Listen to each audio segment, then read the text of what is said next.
Вообще, TikTok деген қандай площадка? TikTok адамды танымалдылыққа әкелетін площадка.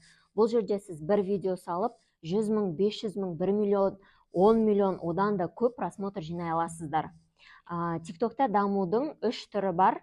Біріншісі блогерлық контент, яғни мен күнделікті салып жүрген лайфстайл блог. Бұл барлығы блогерлық контентке жатады. Екіншісі ол экспертный контент, яғни сіз кез келген бір салада өзіңіздің біліміңізді беру арқылы контент жүргізе аласыз.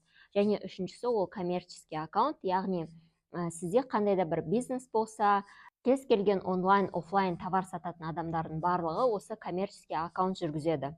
TikToктағы блогерлар қалай ақша табады? Әрине, бірінші жолы ол реклама. Реклама мысалы киім, косметика, лимонад, подгузники, неше түрлі приложениялар бар мысалы, басқа аккаунттарға реклама жасасаңыздар да болады, эксперттерге реклама жасауға болады. Екінші, телеграм каналдарды реклама жасау. Яғни бір телеграм канал бар, рецепті жазатын, не болмаса әндері бар телеграм канал сізге айтады, міне менде осындай телеграм каналымды, маған реклама жасап берші дейді. Сол арқылы сіздер ақша таба аласыздар. Сосын мынау стрим арқылы да жақсы табыс табуға болады.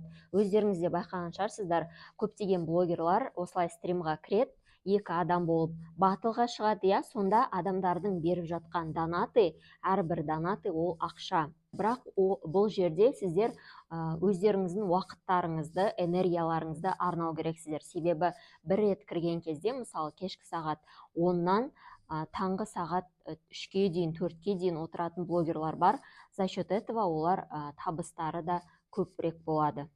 Белгілі бір аудитория болған кезде сіздер өздеріңіздің товарларыңызды, кез келген товар, не болмаса услуга, яғни обученияларыңызды сата аласыздар. Өйткені сізде аудитория бар, сенім бар, олар сізді қарайды мысалы, Сондықтан, егер сізге халаты ұнаса, халат сата аласыз, детские вещи сатуға болады.